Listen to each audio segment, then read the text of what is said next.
Been looking for this document for 15 years. In 2008, if you see some programs on my channel here, you'll see that I set off on a journey that I discovered Victor Lewe and his work in concrete circular water tanks. I also discovered the Portland Cement Association's document in 1942 with no link to this list of coefficient tables and no idea of how you calculate them. It doesn't tell you. In fact, it refuses to tell you. It says in the intro, this theory has stood for 50 years. It will stand for another 50. Get lost, basically.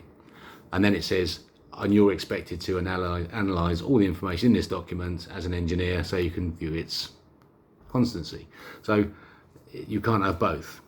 And so I knew that Dr. Lewe's work linked directly to how you calculate these tables of coefficients. And the document I needed to prove it is the one that I've just got a hard copy of only 2 days ago. So if I'm going to quickly go through this, bear in mind I can't understand it because it's in German and I can't speak German. But it's about matrix calculus to calculate loadings in continuous beams and continuous concrete frames. But the important part is this, it's matrix calculus that's used. It's a trick to simplify complex equations. And so what Dr. Lewe does is this. He takes a load on the beam and he starts to analyze it in a simple way. You've got a load, here's a beam, he's split the beam, he's saying you can analyze this bit, I can split it again here and here, I can analyze these motions. And so very quickly he goes from analyzing at scale, let's say it's a meter long, he splits it down into smaller and smaller sections until it comes up to this shape.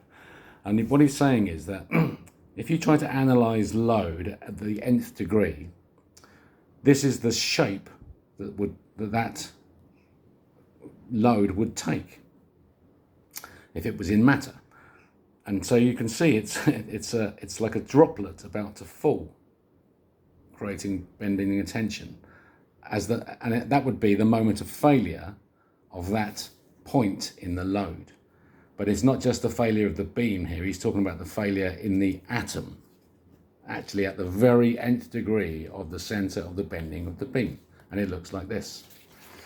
So what he does is he simplifies it to these geometric shapes and then begins to build coefficient tables based on these simplifications. You can see him here working through, building up the coefficient tables that he needs in order to fulfill the analysis. And this is what's happening here. It's complex equations that he's working through. There's complex numbers in there. Everything he needs as a scientist and an engineer that he's learned over the previous 12 years of his career is into here. Now, here, he's taken a single frame of reference now. So here's the three forces, and he's taken it to a single frame of reference so that he can analyze them correctly and see, because it's on a point load. So he's made the point as a straight line, and then this is the analysis of the point.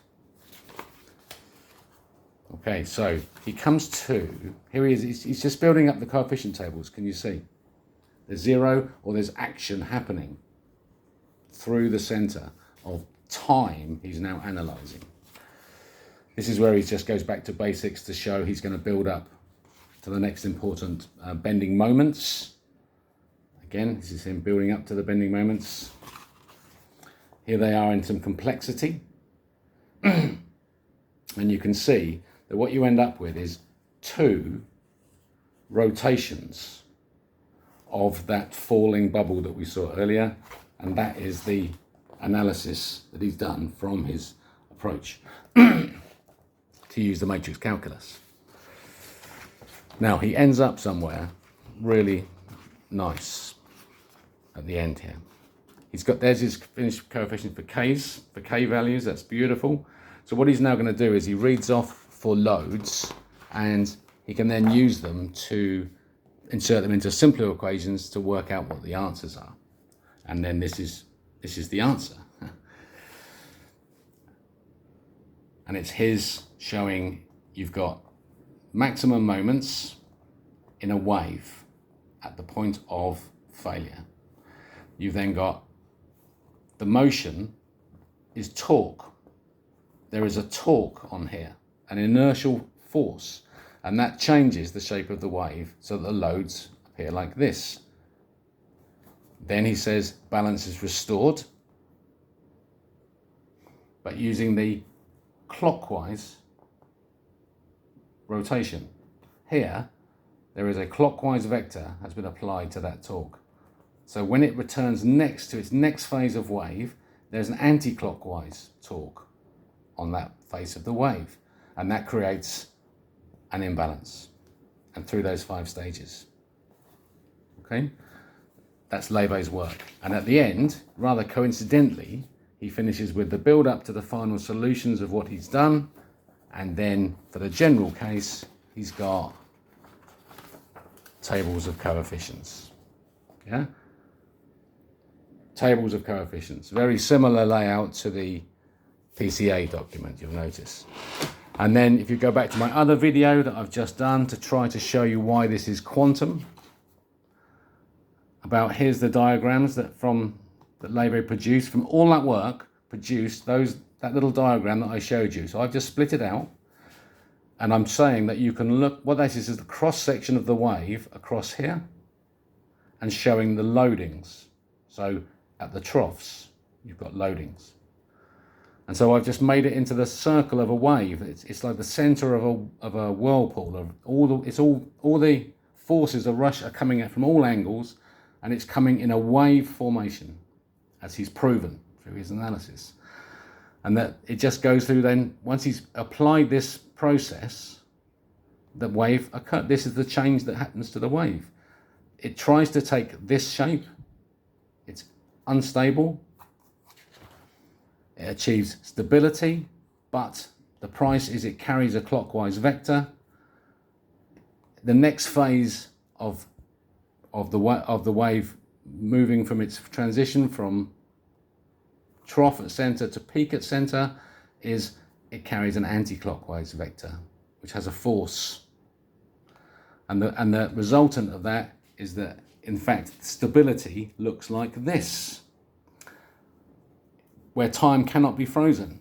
That this entire system is all spinning clockwise.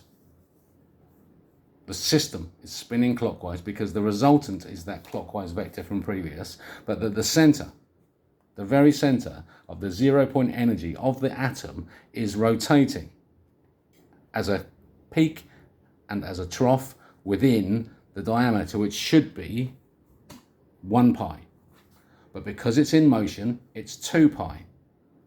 And that would be the moment of failure. If that motion is greater than the motion clockwise in the beam, there is failure. In quantum, the balance can't go to failure, it can only go through degrees. So you can see that the motion that creates reality as we perceive it is created by a wave existing as 2 pi, where it should be pi. And it does it through rotation and acceleration. And it creates the laws of physics. So that's why I think Dr. Lewe's work is important. I hope you think it's important and that you can find some way to extract the matrix calculus from relativity, from general relativity, 1915, the same date as this paper. You will find special relativity, and you will find Dr. Lewe's answer to why there is something rather than nothing. I'll see you on the other side. Love rules. Do the work. Choose.